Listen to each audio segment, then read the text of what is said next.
Shalom Bapak Ibu Saudara, selamat hari Minggu. Kiranya Tuhan terus memimpin, menuntun, dan membimbing hidup kita. Akhir-akhir ini banyak pembicaraan mengenai nabi palsu. Beberapa orang beranggapan apabila hamba Tuhan atau pendeta berdoa dan bernubuat, lalu apa yang dia katakan belum terjadi, maka hamba Tuhan atau pendeta tersebut dianggap sebagai nabi palsu. Hal ini pernah menjadi perbincangan di awal pandemi bahkan sampai hari ini. Itulah sebabnya edisi Voice of Pentecost kali ini akan membahas mengenai kenabian yang sejati. Untuk meluruskan pandangan-pandangan dan pembahasan mengenai nabi palsu dan hukuman mati bagi nabi palsu. Di dalam Ulangan 18 ayat 20-22 dikatakan seorang nabi palsu layak mendapatkan hukuman mati karena dua alasan. Yang pertama, mengucapkan demi nama Tuhan perkataan yang tidak Tuhan perintahkan. Yang kedua, berkata-kata demi nama Allah lain. Arti yang kedua ini sangat jelas, yaitu secara jelas menggunakan nama Allah lain. Namun, perihal alasan yang pertama, apakah tandanya seseorang mengucapkan demi nama Tuhan sesuatu yang tidak Tuhan perintahkan? Bagaimanakah mengukur perkataan tersebut terjadi atau tidak? Tentu jawabannya adalah menunggu. Sekali lagi, apakah tandanya seseorang mengucapkan demi nama Tuhan sesuatu yang tidak Tuhan perintahkan? Bagaimanakah mengukur perkataan tersebut terjadi atau tidak? Jawabannya hanya menunggu. Bisa cepat, lama, atau sangat lama. Seperti halnya mengenai hari penghakiman. Maka dari itu, terjadi atau belum terjadinya suatu nubuatan bukanlah aturan kaku dan kriteria utama untuk menentukan kenabian yang sejati. Melainkan ada beberapa kriteria lain yang lebih komprehensif atau lengkap. Pertama, kesesuaian dengan nabi lain dan firman Tuhan secara keseluruhan. Kedua, berasal dari Tuhan walaupun terkadang tidak sesuai dengan kehendak pribadi sang nabi itu sendiri. Ketiga, membawa umat ke dalam rencana Allah. Keempat, tidak mencuri kemuliaan Tuhan. Kelima, karakter nabi yang sesuai dengan karakter Allah. Kriteria ini lebih tepat untuk melihat kenabian yang sejati. Lalu pertanyaan berikutnya, bagaimana dengan hukuman mati bagi nabi palsu dengan cara melemparinya dengan batu? Rasanya hal ini sudah tidak lagi relevan. Karena ini berarti pezina, penyembah berhala, pelanggaran yang tidak dapat diampuni juga harus dihukum mati dengan dilempari batu. Tercatat ada 36 pelanggaran dalam hukum Taurat yang layak mendapatkan hukuman mati. Secara teologis, bagi orang percaya, hukum Taurat yang bersifat hukum sipil dan seremonial sudah digenapi. Karena apa? Karena sudah digenapi oleh Tuhan Yesus. Masih ingat bagaimana Tuhan Yesus tidak menghukum seorang pezina? Hukum Taurat salah satunya kini digunakan sebagai panduan moral hidup orang percaya. Kita tidak lagi hidup di bawah hukum Taurat, melainkan hukum Kristus. Seperti yang Paulus katakan dalam 1 Korintus 9 ayat 21, bahwa kini ia hidup di bawah hukum Kristus. Kenabian yang sejati ini penting bagi kehidupan orang percaya zaman now. Dari Ulangan 18 ayat 9 sampai 22, kita dapat menarik dua pelajaran. Yaitu Tuhan masih berbicara kepada kita sampai sekarang ini. Dan suara kenabian adalah karunia Allah untuk meneguhkan umatnya. Sekaligus melambangkan kerinduan Allah untuk tetap dapat berkomunikasi dengan kita. Dan kita sangat bersyukur dua hal ini terjadi di gereja kita. Tuhan Yesus memberkati.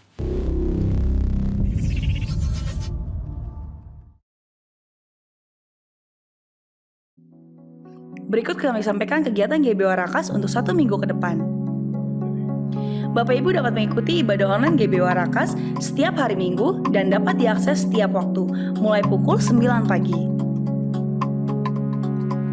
Doa pagi GBW Warakas diadakan setiap hari Senin sampai Sabtu, jam 5 pagi sampai dengan selesai. Untuk informasi link dapat menghubungi nomor di bawah ini.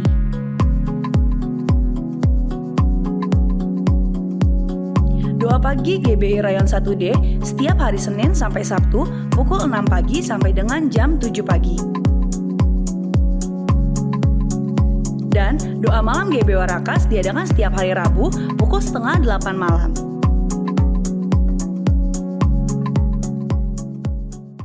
Shalom saudara kasih dalam Tuhan, selamat hari Minggu dan selamat datang di ibadah online GBI Warakas.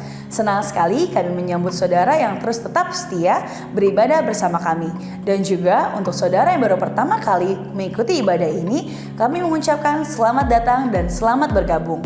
Mari kita siapkan hati dan pikiran kita dan siapkan Alkitab kita. Sebelum memulai ibadah ini, saya mengajak kita semua untuk bersatu di dalam doa. Bapak, kami mengucap syukur ya Tuhan untuk pagi hari ini ya Bapak. Terima kasih ya Tuhan untuk anugerah-Mu ya Bapak sepanjang minggu ini ya Tuhan untuk setiap kami ya Bapak. Tuhan, sebentar kami akan memulai ibadah kami ya Bapak. Engkau sucikan, Engkau kuduskan, Engkau tahirkan setiap kami ya Bapak. Dimanapun kami berada ya Bapak, biarlah ya Tuhan hadirat-Mu turun Tuhan di dalam kami ya Bapak. Berkati kami ya Tuhan, dan Engkau berkati juga ya Bapak ibadah online ini ya Bapak dari awal pertengahan hingga akhirnya ya Bapak. Di dalam nama Tuhan Yesus kami mengucap syukur dan terima kasih. Haleluya. Amin. Selamat beribadah, selamat hari Minggu. Tuhan Yesus memberkati. Sesuai dengan tuntunan Gembala Sidang, kita akan memperkatakan apa yang dimaksud dengan Pentakosta ketiga. 1. Pentakosta ketiga adalah pencurahan Roh Kudus yang dahsyat di zaman now melebihi yang terjadi di Azusa Street. 2. Pentakosta ketiga akan mengakibatkan penuaian jiwa yang terbesar dan yang terakhir sebelum Tuhan Yesus datang kembali. 3. Pentakosta ketiga akan membangkitkan generasi Yeremia, yaitu anak-anak muda yang dipenuhi Roh Kudus, cinta mati-matian kepada Tuhan Yesus, tidak kompromi terhadap dosa, dan akan bergerak untuk memenangkan jiwa. 4. Pentakosta ketiga lahir di Indonesia dan bergerak ke bangsa-bangsa. Gerakan ini dari timur ke barat dan akan kembali ke Yerusalem. 5. Pentakosta yang ketiga akan memberikan kuasa untuk menyelesaikan amanat agung, dan setelah itu Tuhan Yesus datang kembali. Amin.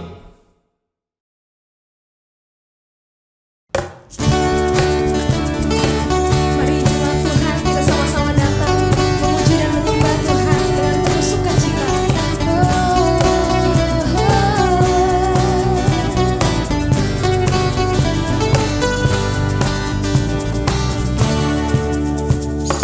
Kami datang bawa pujian bersama memuji-Mu Tuhan.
dalam lindungan Allah. Orang yang duduk dalam lindungan yang maha tinggi dan bermalam dalam naungan yang maha kuasa akan berkata kepada Tuhan, tempat perlindunganku dan kubu pertahananku, Allahku yang kupercayai. Sungguh dialah yang akan melepaskan engkau dari jerat penangkap burung, dari penyakit sampar yang busuk. Dengan kepaknya ia akan melindungi engkau, di bawah sayapnya engkau akan berlindung. Kesetiaannya ialah perisai dan pagar tembok. Engkau tak usah takut terhadap kedahsyatan malam, terhadap panah yang terbang di waktu siang, terhadap penyakit sampar yang berjalan dalam gelap, terhadap penyakit menular yang mengamuk di waktu petang. Walau 1000 orang rebah di sisimu dan 10.000 di sebelah kananmu, tetapi itu tidak akan menimpamu. Engkau hanya menontonnya dengan matamu sendiri dan melihat pembalasan terhadap orang-orang fasik. Sebab Tuhan adalah tempat perlindunganmu, yang maha tinggi telah kau buat tempat perteduhanmu. Malapetaka tidak akan menimpa kamu, dan tulah tidak akan mendekat kepada kemahmu. Sebab malaikat-malaikatnya akan perintahkannya kepadamu untuk menjaga engkau di segala jalanmu. Mereka akan menatang engkau di atas tangannya, supaya kakimu jangan terantuk kepada batu. Singa dan ular tedung akan engkau langkahi. Engkau akan menginjak anak singa dan ular naga. Sungguh hatinya melekat kepadaku, maka aku akan meluputkannya. Aku akan membentenginya sebab ia mengenal namaku. Bila ia berseru kepadaku, aku akan menjawab. Aku akan menyertai dia dalam kesesakan. Aku akan meluputkannya dan memuliakannya. Dengan panjang umur akan kukenyangkan dia dan akan kuperlihatkan padanya keselamatan daripadaku. Amin.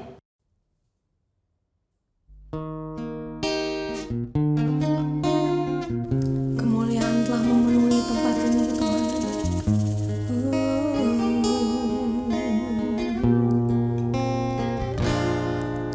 Kemuliaan-Nya telah turun di tempat ini. Gereja Tuhan disatukan, genapi firman-Nya. Kemuliaan-Nya dinyatakan atas segala bangsa.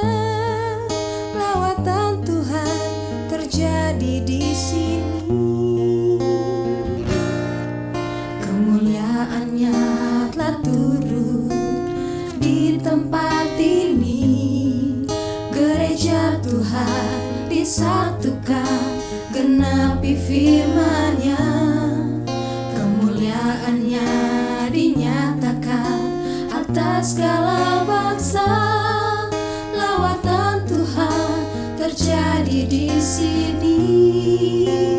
Kuasa-Nya dicurahkan, berkat-Nya dilimpahkan. Penuaian besar sungguh terjadi. Segala bangsa akan datang menyembah Yesus Tuhan. Kemuliaan Tuhan telah turun.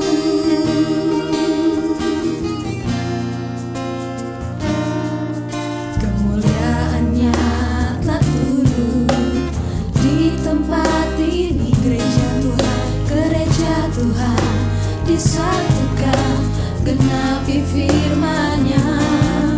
Kemuliaan-Nya dinyatakan atas segala bangsa.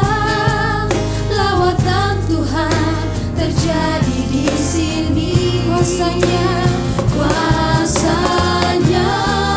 dicurahkan, berkat-Nya dilimpahkan. Penuaian besar sungguh terjadi. Segala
dan kebenaran Tuhan.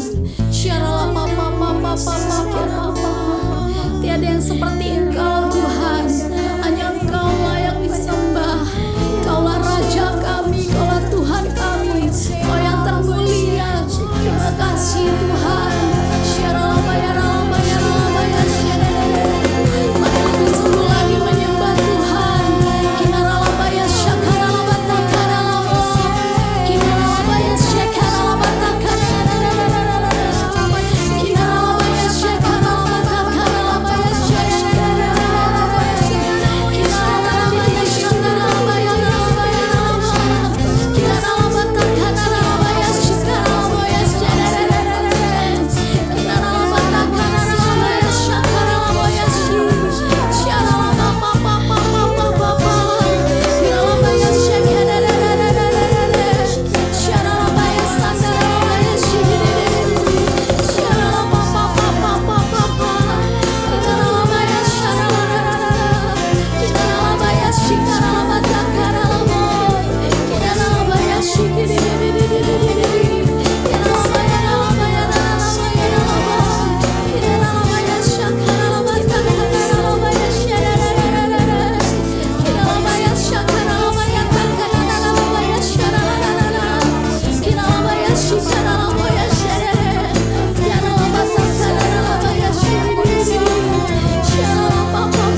Shalom Bapak Ibu yang dikasihi oleh Tuhan. Sebelum kita mendengar firman Tuhan, mari kita berdoa. Bapa di surga, terima kasih untuk hari ini, di mana kami boleh ada sebagaimana kami ada, semua adalah kasih karunia dan anugerah Tuhan. Terima kasih untuk segala kebaikan-Mu Tuhan. Terima kasih untuk berkat dan rahmat-Mu yang selalu baru setiap pagi. Kami percaya hidup kami sedang menggenapi rencana Tuhan yang indah. Karena itu Bapa, biarlah pada kesempatan ini Tuhan tetap memberikan kekuatan bagi setiap kami, sehingga kami terus fokus sama Tuhan. Kami percaya Tuhan, Engkau hadir di tempat ini dan Engkau ingin melawat setiap kami. Dan kami percaya yang lemah dikuatkan. Kami percaya yang susah dihibur. Kami percaya yang terbelenggu dibebaskan. Bahkan kami percaya pagi ini yang sakit disembuhkan oleh Tuhan. Mari Bapa lawat setiap kami melalui kebenaran firman Tuhan pada pagi ini. Biarlah setiap kami boleh menangkap isi hatinya Tuhan. Setiap kami boleh semakin dikuatkan oleh Tuhan. Bahwa kami fokus sama Tuhan dan sedang menggenapi rencana Tuhan yang indah. Terima kasih Bapa. Di dalam nama Tuhan Yesus yang siap untuk diberkati sama-sama dengan saya, katakan amin. Shalom Bapak Ibu yang dikasihi oleh Tuhan. Senang sekali pada hari ini kita masih bisa beribadah dan kita masih bisa mendengarkan kebenaran firman Tuhan. Saya percaya masa-masa ini bukan masa-masa yang gampang. Tetapi puji Tuhan, kalau kita terus berharap sama Tuhan, kita fokus sama Tuhan, maka Tuhan akan menyatakan satu rencana Allah yang indah. Nah karena itu saya rindu, saya sharing dari satu kebenaran firman Tuhan, yaitu dalam Yesaya 40 ayat 31. Mari kita buka Yesaya 40 ayat 31. Demikian firman Tuhan, Yesaya 40 ayat 31. Tetapi orang-orang yang menanti-nantikan Tuhan mendapatkan kekuatan baru. Mereka seumpama raja wali yang naik terbang dengan kekuatan sayapnya. Mereka berlari dan tidak menjadi lesu. Mereka berjalan dan tidak menjadi lelah. Katakan amin. Nah, judul khotbah kita pada kesempatan ini adalah menanti-nantikan Tuhan. Ya, menanti-nantikan Tuhan. Kalau kita lihat Yesaya pasal 40, ini adalah satu bagian kedua yang ditulis oleh Yesaya di dalam kitab Yesaya ini, di mana pada bagian ini adalah bangsa Israel sedang ada dalam masa pembuangan. Nah, mereka menanti-nantikan satu keselamatan, mereka menanti-nantikan satu lawatan Tuhan di dalam kehidupan mereka. Dan dikatakan pada ayat sebelumnya, ayat 29, Dia memberi kekuatan kepada yang lelah dan menambah semangat kepada orang yang tidak berdaya. Kenapa? Karena orang yang menanti-nanti itu memang bisa lelah, ya. Apalagi yang ditunggu-tunggu itu nggak datang, ya. Kita doa-doa, kita belum dijawab oleh Tuhan, itu bisa lelah, ya. Itu satu keadaan kita. Bahkan dikatakan di sini, semakin lama kita semakin kehilangan tenaga, nggak berdaya. Bahkan orang-orang muda menjadi letih dan lesu. Seharusnya orang muda itu semangat, seharusnya orang muda itu kuat. Dia yang bangkit ya anak muda. Tapi dikatakan ketika masa-masa penantian ini bisa terjadi. Orang muda menjadi lelah dan orang muda menjadi lesu. Bahkan teruna-teruna itu bisa tersandung. Ini keadaan yang bisa terjadi saat ini. Tetapi ini jawabannya ayat 31. Kalau kita menanti-nantikan Tuhan, hal itu tidak akan terjadi dalam kehidupan kita. Jadi menanti-nantikan Tuhan. Mari, bukankah hal yang sama terjadi saat ini? Kita sedang menanti-nantikan. Ya, dalam satu keadaan masa pandemi COVID-19 ini, ada satu masa penantian yang cukup berat dalam kehidupan kita sebagai orang percaya. Ya, kita bisa menjadi letih, kita bisa menjadi lesu, bahkan kita bisa tersandung di dalam kehidupan ini. Tetapi Tuhan rindu engkau terus menanti-nantikan Tuhan, supaya kita nggak letih lesu. Kita seperti burung Raja Wali yang bisa terbang tinggi. Burung Raja Wali itu punya satu kekuatan yang luar biasa. Matanya itu nggak silau lihat matahari. Sehingga dia bisa justru dia mencari matahari dan dia menuju kepada matahari untuk terbang tinggi. Sehingga angin badai ditinggalkan di bawah. Sehingga dia bisa terbang mengatasi badai. Kalau dia nggak terbang tinggi, maka dia akan digilas oleh badai. Seperti itu. Kita bisa jatuh, kita bisa tersandung, kita bisa lesu, ya. Kita bisa, waduh, sudahlah. Mungkin kita berkata dalam pernikahan kita, udahlah kita sampai ketemu di Pengadilan Negeri Jakarta Utara. Sudah nggak kuat aku lagi sama kamu. Aduh, dulu lagi pacaran kamu itu begitu gampangnya buka dompet. Sekarang sesudah kamu menikah kok susah buka dompet. Dulu lagi pacaran kamu itu baik. Kita dulu lagi pacaran tuh baru menikah tuh cocok. Sekarang sudah cekcok. Ditambah masa pandemi, cekcoknya bisa bertambah-tambah, Bu. Karena dulu suami saya pergi, sekarang dari tiap 24 jam di rumah terus. Bawelnya nggak ketolongan, Bu. Aduh, saya nggak kuat. Jangan. Ya, itu bisa terjadi, tetapi menanti-nantikan Tuhan. Orang yang menanti-nantikan Tuhan, dia akan mendapat kekuatan yang baru. Mari kita lihat, ya. Mari kita lihat. Yesaya 40 ayat 31. Orang yang menanti-nantikan Tuhan. Kata menanti-nantikan Tuhan. Yang dinanti-nantikan, yang dicari itu Tuhan. Bukan jawaban doa yang dinantikan. Karena apa? Kalau saya berdoa, saya masih bisa salah. Masih memuaskan keinginan saya. Yang dinantikan bukan berkat. Karena berkat itu akan mengiring di dalam kehidupan kita. Tapi yang dinantikan, itulah sumber segala berkat. Itulah Tuhan sendiri. Karena itu, Tuhan mengingatkan kepada kita, ayo, nantikan Tuhan. Jangan nantikan berkatnya. Jangan nantikan jawaban doanya. Jadi, poin yang pertama, supaya kita bisa mengalami kekuatan di tengah-tengah masa pandemi ini. Jangan salah fokus.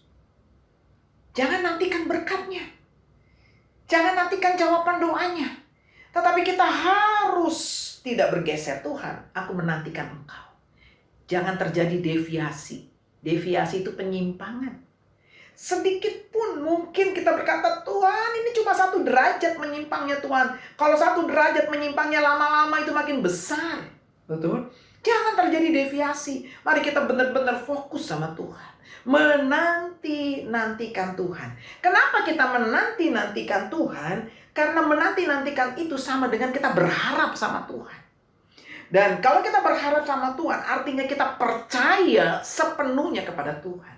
Ketika saya menanti-nantikan Tuhan, berarti sikap hati saya adalah saya percaya sepenuhnya kepada Tuhan, bahwa Dialah sumber pertolongan saya, bahwa Dialah sumber segala kasih karunia dalam kehidupan saya, karena Dia sudah menyelamatkan hidup saya. Ya, nah karena itu, mari kita terus berharap sama Tuhan. Mari kita terus menanti-nantikan Tuhan di dalam kehidupan kita. Karena orang yang menanti-nantikan Tuhan minimal akan mengalami 3 hal ini di dalam kehidupannya. Apa saja berkat ketika kita menanti-nantikan Tuhan? Apa saja berkat ketika kita berharap sama Tuhan? Apa saja berkat ketika kita mempercayakan sepenuhnya kehidupan kita ini kepada Tuhan? Karena Dialah sumber pertolongan kita. Yang pertama adalah kita akan mendapatkan kekuatan yang baru. Ya. Seperti handphone itu kita dicas. Kita akan mendapatkan kekuatan yang baru.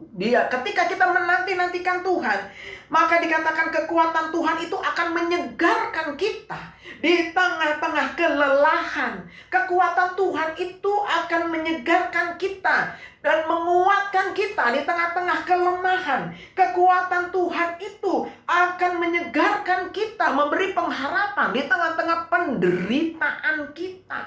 Bahkan kekuatan Tuhan itu akan menolong kita di tengah-tengah kita mengalami cobaan-cobaan di dalam kehidupan kita. Karena itu berkat yang pertama adalah kata berbahagia.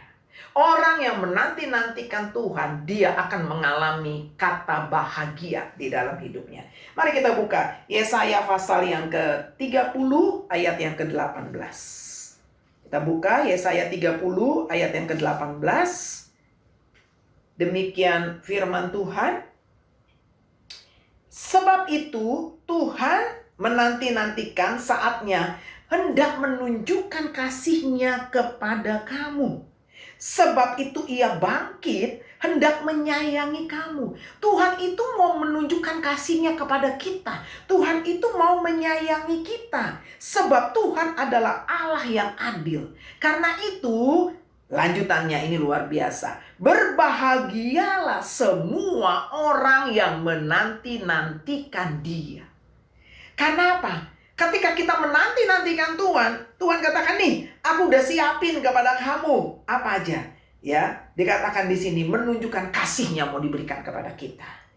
Ya, Dia mau menyayangi kita. Ya, jadi berbahagialah setiap kita yang menanti-nantikan Tuhan. Kata bahagia bukan berarti tidak ada persoalan. Kata bahagia bukan berarti tidak ada masalah dalam kehidupan kita. Tetapi kata bahagia itu adalah sesuatu yang Tuhan berikan di dalam kehidupan kita yang tidak tergantung kepada apapun di dalam dunia ini. Kalau saya diberikan hadiah oleh suami saya, ya kita bahagia ya. Tapi itu lebih kepada happy, bukan joy. Karena apa? Barang itu juga lama-lama rusak. Dan biasanya kebahagiaan cuma di awal, begitu ya. Karena itu barang dunia. Ya, apalagi mungkin kita pergi ke tempat yang indah, ya mungkin kita bisa happy namanya, seperti itu. Tetapi ingat, the joy of the Lord is my strength. Kebahagiaan dari Tuhan itu bukan dari apa yang ada dalam dunia ini. Ketika engkau dan saya menanti-nantikan Tuhan, maka Tuhan sanggup memberikan kebahagiaan dalam hidup kita. Mungkin di saat-saat masa penantian pandemi COVID-19 yang kita nggak tahu kapan berakhirnya. Tetapi kalau kita menanti-nantikan Tuhan, Tuhan akan memberikan satu sukacita di dalam kehidupan kita. Dan the joy of the Lord, sukacita Tuhan, itulah yang menjadi kekuatan kita. Ya, Dia akan memberikan bahagia kepada kita. Saya senang dengan satu ilustrasi melalui satu lukisan. Ada pertandingan ya untuk menunjukkan kata bahagia melalui lukisan. Ya. Dan ada 3 kandidatnya. Yang pertama, dia menggambarkan satu bunga ros yang sedang mekar, merekah gitu ya. Terus yang kedua, gambarnya itu adalah pemandangan yang indah. Dan yang ketiga, lukisan itu menggambarkan ada satu badai angin yang gambaran angin, apa maksudnya itu air ya, banjir sedang mengalir di satu sungai gitu ya, meluap. Tetapi ada satu dahan ya, ada satu dahan ya, pohon ada dahannya di pinggir daripada sungai itu, dan di dahan itu ada seekor burung, dan burung ini bersiul sedang menyanyi ya, padahal di bawahnya itu badai air gitu ya. Tapi burung ini bisa bernyanyi. Yang menang yang mana? Burung ini. Ya. Karena bahagia bukan berarti tanpa masalah. Termasuk keluarga bahagia bukan keluarga yang tanpa masalah. Hidup bahagia bukan tanpa masalah. Ya. Tetapi keluarga bahagia adalah keluarga yang atas anugerah Tuhan berhasil mengatasi setiap masalah sehingga mereka keluar sebagai pemenang, bahkan lebih daripada pemenang. Orang yang menanti-nantikan Tuhan akan mendapatkan kebahagiaan di tengah-tengah masalah sehingga mereka keluar sebagai pemenang. Karena itu jangan pernah berpikir kalau saya menikah dengan orang yang paling saya cintai nanti nggak ada persoalan. Salah. Justru orang yang paling kita cintai itulah orang yang berpotensi nanti melukai hati kita. Tetapi bagaimana supaya hidup keluarga pernikahan kita tetap bahagia? Ialah, mari kita datang menanti-nantikan Tuhan. Setiap keluarga yang menanti-nantikan Tuhan maka akan mengalami kebahagiaan dari Tuhan. Bukannya berarti tidak ada masalah, tetapi mereka dapat kekuatan untuk mengatasi setiap masalah. Sehingga mereka keluar sebagai pemenang, bahkan lebih daripada pemenang. Yang percaya katakan amin. Ya. Jadi ada satu kekuatan kebahagiaan. Ya, ada bahagia, kata bahagia. Makanya di dalam Tuhan itu selalu ada sukacita. Sukacita. The joy of the Lord is my strength. Ya. Terus lagi, hati yang gembira adalah obat. Ya toh? Hati yang gembira adalah obat. Jadi, kalau hati kita gembira, maka imunitas kita akan tinggi. Mari nantikan Tuhan, maka Dia akan memberikan kebahagiaan di dalam hidup. Yang kedua, apa yang akan menjadi berkat bagi kita ketika kita menanti-nantikan Tuhan? Dan firman Allah di dalam Yesaya tadi yang kita baca, ya, setelah mendapat kekuatan yang baru, mereka seumpama raja wali yang naik terbang dengan kekuatan sayapnya. Dengan kata kekuatan sayapnya, artinya dia mempunyai kemampuan untuk mengatasi setiap persoalan.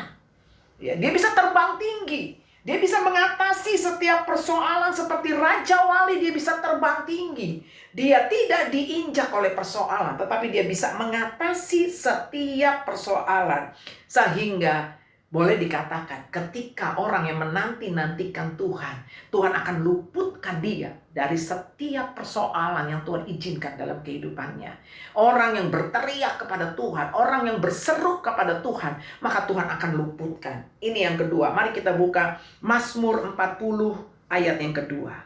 Mazmur 40 ayat yang kedua. Mari kita buka Mazmur 40 ayat yang kedua. Demikian firman Tuhan.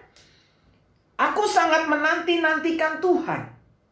Lalu Ia menjenguk kepadaku dan mendengar teriakanku minta tolong. Aku sangat menanti-nantikan Tuhan. Maka Tuhan akan menjenguk kepadaku dan mendengar teriakanku untuk minta tolong. Tuhan, tolong aku. Begitu ya. Teriakan kita sama Tuhan minta tolong, Tuhan akan dengar ketika kita menanti-nantikan Tuhan. Mungkin ketika kita teriak dengan pasangan kita, belum tentu juga kita mendapat pertolongan. Karena nggak sepenuhnya dia mengerti akan kehidupan kita. Karena itu betapa penting suami istri sama-sama harus bertumbuh kepada Tuhan. Saya boleh gambarkan seperti segitiga seperti ini ya. Di sini suami, di sini istri, yang di atas itu Tuhan. Ketika suami istri sama-sama datang menanti-nantikan Tuhan, berteriak sama Tuhan, maka suami istri ini akan semakin menyatu, akan semakin dekat. Ya, suami terus maju di dalam Tuhan, istri maju di dalam Tuhan, maka mereka akan menuju fokus yang sama dan mereka kuat. Tetapi kalau mereka semakin menjauh dari Tuhan, ya, semakin menjauh dari Tuhan, kalau segitiga ini makin jauh, suami istri juga makin jauh, betul? Tapi kalau suami istri semakin menantikan Tuhan, semakin dekat sama Tuhan, mereka pun semakin dekat. Semakin dekat sama Tuhan, mereka semakin dekat. Semakin mendekat sama Tuhan, mereka semakin dekat. Dan mereka akan melihat bahwa keluarga mereka akan dilawat oleh Tuhan. Mari kita belajar terus untuk berharap sama Tuhan. Menanti-nantikan Tuhan. Apa yang gak bisa kita bawa sama Tuhan? Betul. Kalau kita datang sama Tuhan, menanti-nantikan Tuhan, mencari Tuhan, maka Tuhan akan menjawab doa kita. Karena apa? Tuhan tahu yang terbaik dalam kehidupan kita. Mari biar setiap kita semakin belajar untuk berseru lebih banyak kepada Tuhan. Karena apa? Diberkatilah orang yang mengandalkan Tuhan. Yeremia katakan demikian. Tetapi ayat selanjutnya, terkutuklah orang yang mengandalkan manusia. Jadi jangan doa di telinga manusia. Teriak sama Tuhan. Orang yang menanti-nantikan Tuhan akan berseru sama Tuhan, tolong aku. Terus ya, engkau tahu yang terbaik Tuhan. Jangan atur Tuhan ya. Tuhan tahu yang terbaik untuk kita. Tapi kita bisa minta sama Tuhan. Tetapi Tuhan tahu yang terbaik dalam kehidupan kita. Itu yang kedua ya. Dia akan mendapat satu kekuatan, kemampuan untuk mengatasi setiap persoalan sehingga Tuhan akan menjawab seruan doa kita.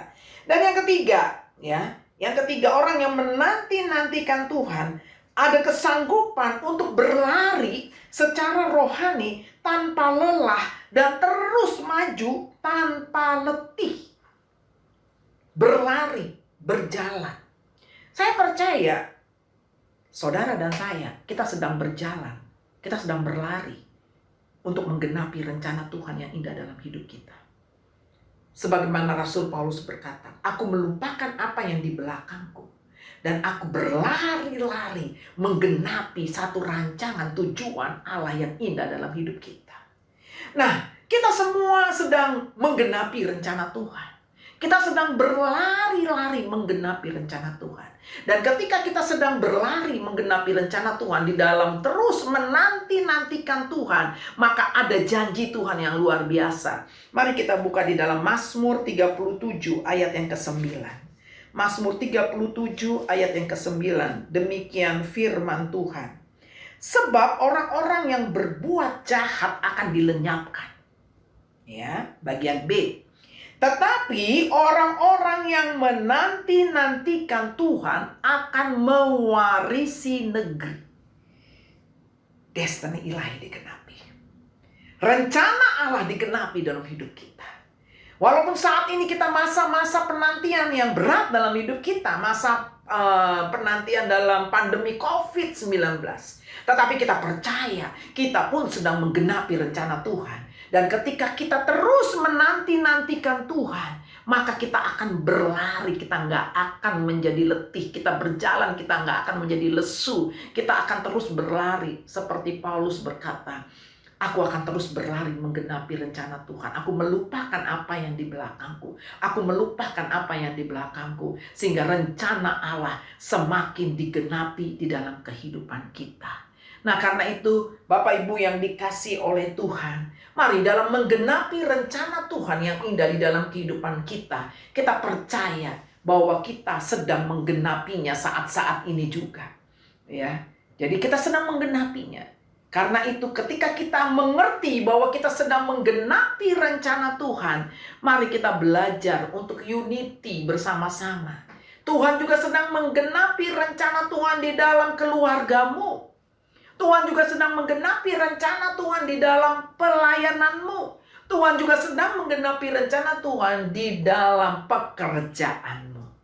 Jadi percaya bahwa Tuhan sedang menggenapi satu rencana yang indah. Dan ketika engkau berjalan menggenapinya, Tuhan bilang, engkau nggak akan lesu.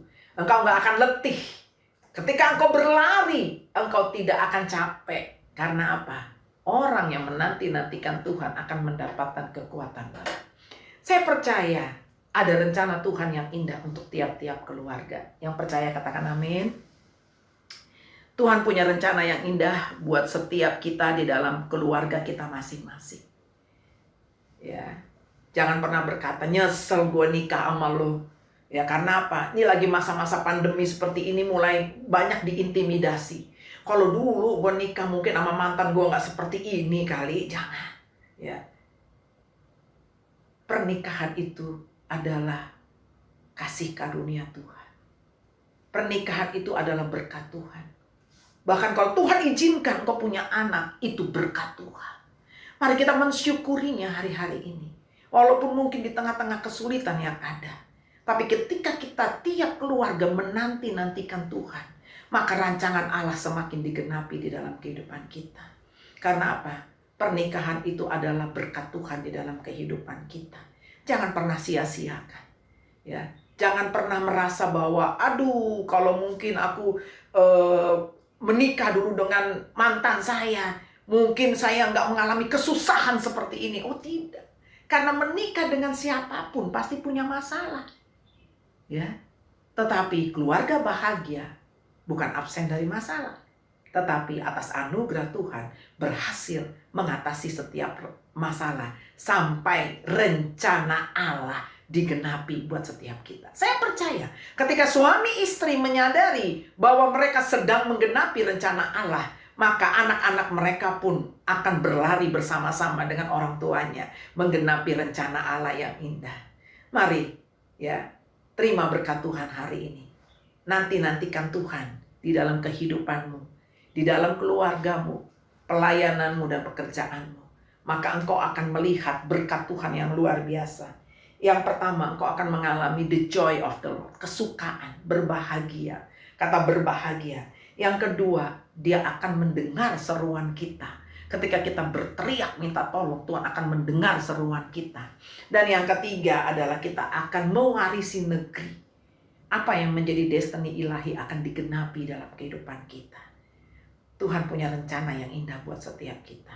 Mari kita terus perkatakan, Tuhan biarlah rencanamu yang jadi dalam kehidupan kita. Ini yang dialami oleh Ayub.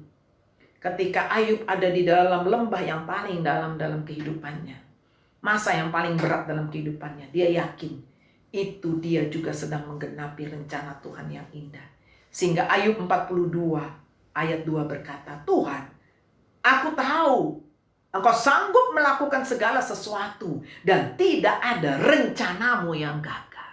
Marilah di tengah-tengah masa yang berat saat ini kita pun berkata, Tuhan, kami tahu Engkau sanggup melakukan segala sesuatu dan tidak ada rencanamu yang gagal. Biarlah setiap kami menggenapi rencana Tuhan yang indah. Setiap keluarga kami menggenapi rencana Tuhan yang indah. Karena keluarga kami menanti-nantikan Tuhan. Amin. Mari kita berdoa. Terima kasih Tuhan untuk kebenaran firman Tuhan pada hari ini. Biarlah Tuhan kami terus punya sikap hati yang menanti-nantikan Tuhan. Karena Engkaulah sumber segala berkat. Engkaulah sumber segalanya.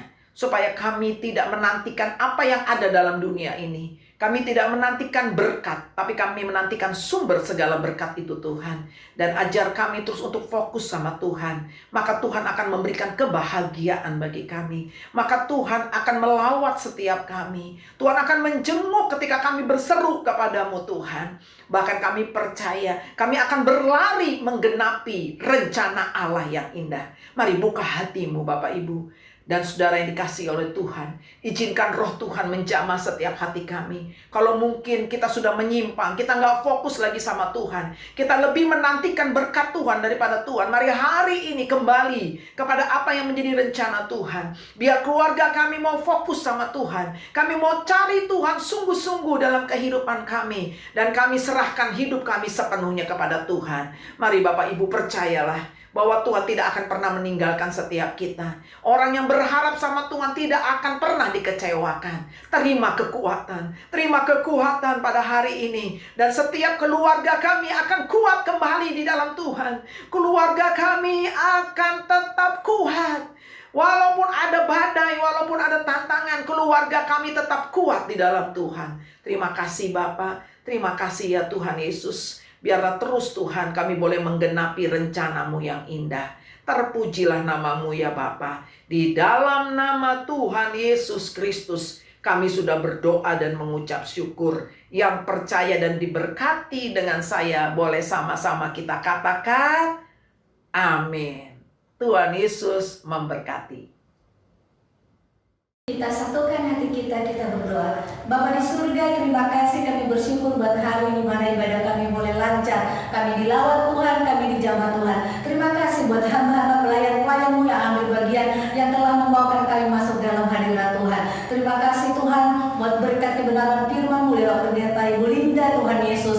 Kami diberkati karena hamba menjadi saluran berkat atas kami. Berfirman-Mu Tuhan menjadi berkat atas kami. Terima kasih, berkati suami, berkati anak-anaknya, berkati cucunya berlimpah-limpah. Kami serahkan keluarga besar Ibu Linda ke tangan-Mu. Perlindungan Tuhan sempurna. Kami memberkati Gembala Sidang, Pak Miko, Nyotora Harjo, istri dan keluarga besarnya. Kami memberkati karyawan kami Pak Kiki, Ibu Merti dan keluarga besarnya. Kami memberkati Jabang GBU Warakas, Pak Karyadi dan Ibu Kristin, anaknya Matius dan Yobelina dan keluarga besarnya berlimpah-limpah dalam nama Yesus. Tuhan memberikan pertolongan, Tuhan memberikan hikmat kepada hamba-hamba-Mu ini ya Tuhan. Biarlah Roh Kudus mengalir atas mereka, kasih-Mu, kuasa-Mu Tuhan. Urapan baru mengalir atas hamba-hamba-Mu ini ya Tuhan Yesus. Terima kasih dan tuntunan demi tuntunan-Mu atas hamba-hamba-Mu mengembangkan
berkat yang dari Allah Bapa.